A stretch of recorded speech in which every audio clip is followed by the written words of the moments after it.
Assalamualaikum warahmatullahi wabarakatuh. Salam semangat belajar berjuang teman-teman semuanya dimanapun berada. Semoga kita semua selalu sehat, selalu diberikan semangat, dijaga semangatnya, kesehatannya oleh Allah Subhanahu wa Ta'ala, supaya kita terus bisa belajar, bisa bermanfaat buat semua orang, dan bisa menjadi pribadi yang lebih baik dan lebih baik lagi. Amin amin ya robbal alamin. Teman-teman, pada kesempatan kali ini saya akan berbagi belajar bersama tentang sistem pemerintahan Indonesia. Ada presiden, DPR, DPD, dan lembaga negara lainnya. Ini merupakan salah satu dari ilmu hukum tata negara yang mana anak hukum, anak fakultas syariah, atau pegiat-pegiat hukum lainnya harus mengetahui seluk-beluk dari sistem pemerintahan Indonesia. Oke.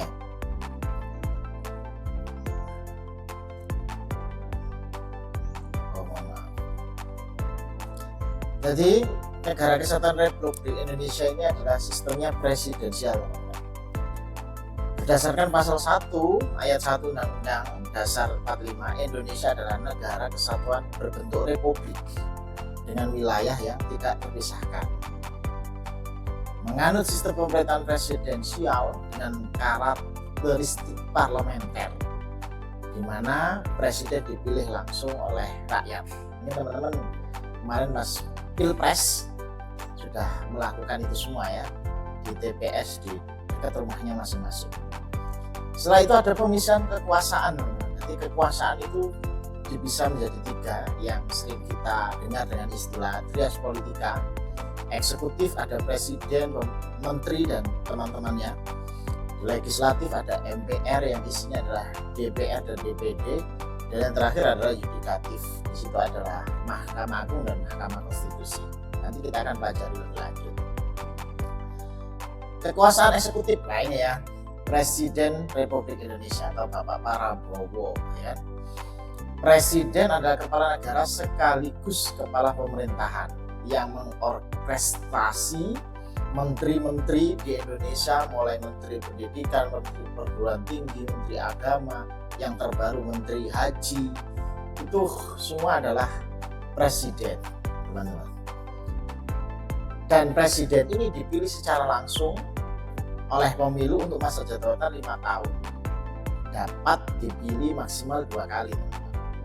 Seperti Pak Jokowi, Pak SBY itu 2 periode atau 10 tahun ya.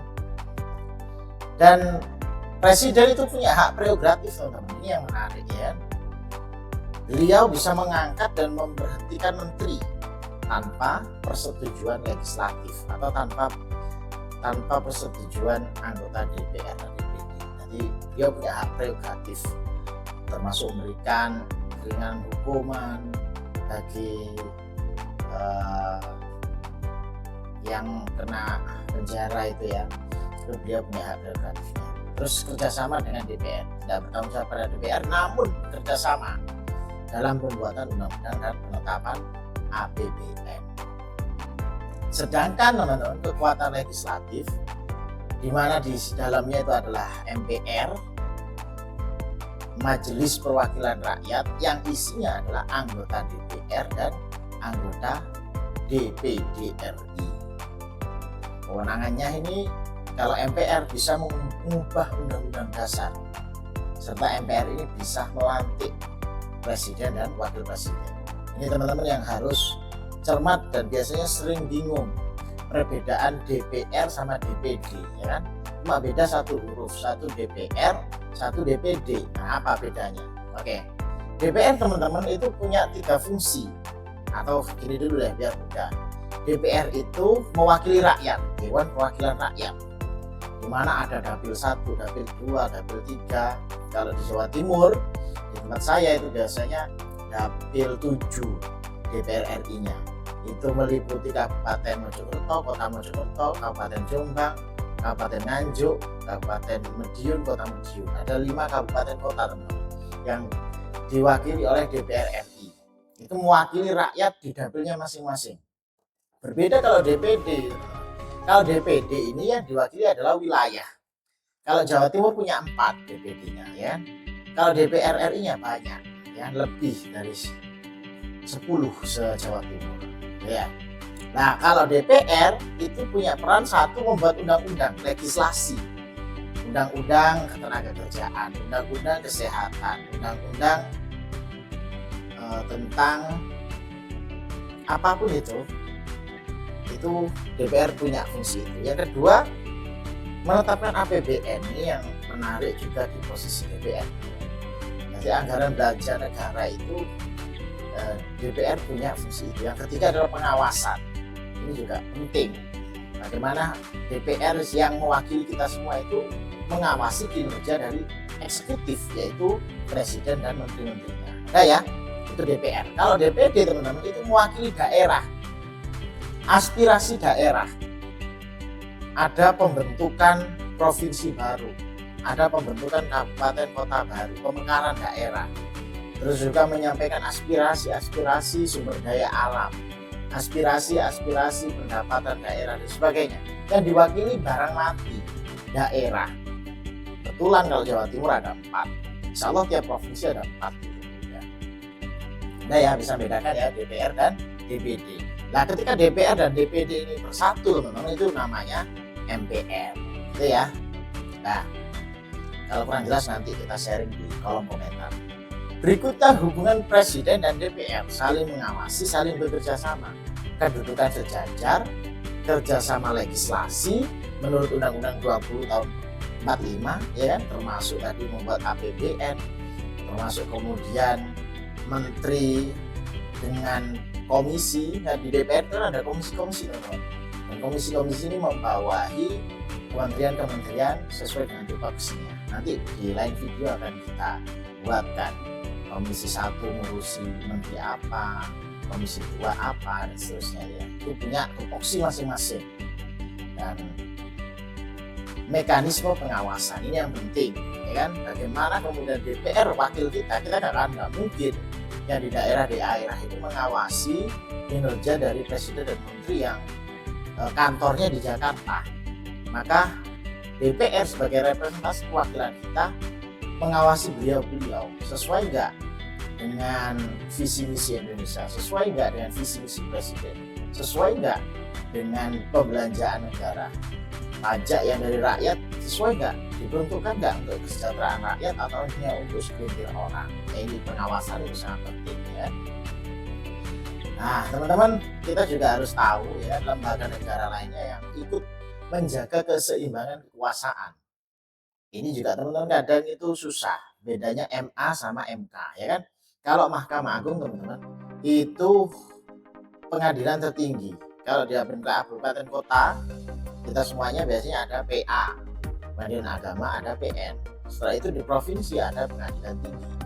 Nah, ketika di provinsi masih enggak cukup dengan putusan hakimnya, maka bisa dibanding terakhir di Mahkamah Agung yang lokasinya di ibu kota negara ya teman-teman. Tapi kalau MK nggak ada teman-teman, struktur ke bawahnya nggak ada. MK cuma satu ya, di ibu kota negara, di mana dia bertugas sebagai penguji undang-undang, undang-undang syarat wakil presiden, undang-undang tentang kemarin yang viral uang pensiun DPR yang dihapus. Nah, itu mengujinya di Mahkamah Konstitusi teman-teman. Berikutnya BPK, Badan Pemeriksa Keuangan ya. Ini sudah tidak asing lah. Biasanya gandengannya KPK ya, Komisi Pemberantasan Korupsi. Ada juga KPU, ada juga kemudian Bawaslu, ada HAM dan banyak lembaga negara lainnya yang ini untuk menjaga keseimbangan kekuasaan dan untuk terjalannya bernegara yang baik ya. Itu ada, kita ulangi lagi, ada presiden, ada MPR, DPD, DPRI, ada yudikatif, ada eksekutif, legislatif. Ini teman-teman kita lihat sekilas tentang landscape dinamika sistem presidensial di Indonesia. Ketika kita merdeka, kita sudah melakukan sistem presidensial. Tapi ada perubahan ketika tahun 49 ya, yaitu RIS, Republik Indonesia Serikat, di mana waktu itu sempat dari presidensial kita bergeser ke parlementer. Bedanya apa teman-teman? Kalau presidensial kepala negaranya adalah presiden, tapi kalau parlementer kepala negaranya yang menjalankan pemerintahan itu adalah perdana menteri. Ya teman-teman, bedanya. Dan setelah 1959 kembali lagi ke presidensial, terus sampai hari ini kita masih menganut sistem presidensial. Jadi teman-teman ya, jadi kita pernah ke sistem parlementer. Bedanya kalau parlementer itu dipilih oleh parlemen presidennya, dan kalau presidensial langsung oleh rakyat. Gitu ya. Keunggulan dari sistem di Indonesia presidensial ya kan, satu, presiden memiliki jabatan. Jadi kalau selama 5 tahun kok kiranya presiden itu kurang memuaskan masyarakat, publik, bisa dievaluasi dan nanti di periode keduanya bisa digantikan yang lain. Tapi kalau sekiranya bagus pembangunannya, dilanjutkan lagi 1 kali lagi, ini 2 kesempatan, 2 periode jabatan. Akutabilitas, jadi tanggung jawabnya langsung pada rakyat. Terus kemudian kesinambungan kebijakan, jadi masa jabatannya itu bersambung gitu. Tapi tantangannya juga ada. Kenapa? Ya potensi kebuntuan politik jika presiden dan mayoritas legislatif berasal dari partai yang berbeda. Ya.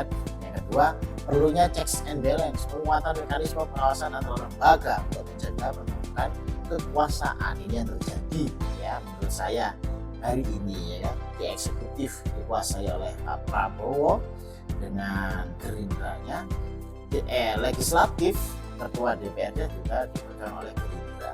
Jadi seakan-akan koalisi besar ini ya, bukan seakan-akan ya, pasti ini koalisi besar, tapi yang oposisi cuma sedikit ya, PDIP saja, atau ada partai lain pun partai nggak besar, nggak pengaruh.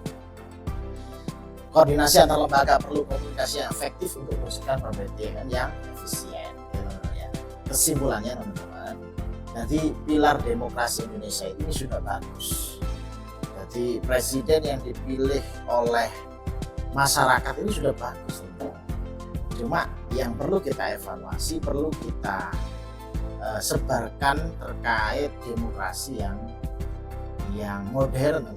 Jangan kapan kemudian kita menjadi bagian dari money politik. Ketika pemilihan kita terlibat memilih kepala daerah, presiden, DPR itu karena uang.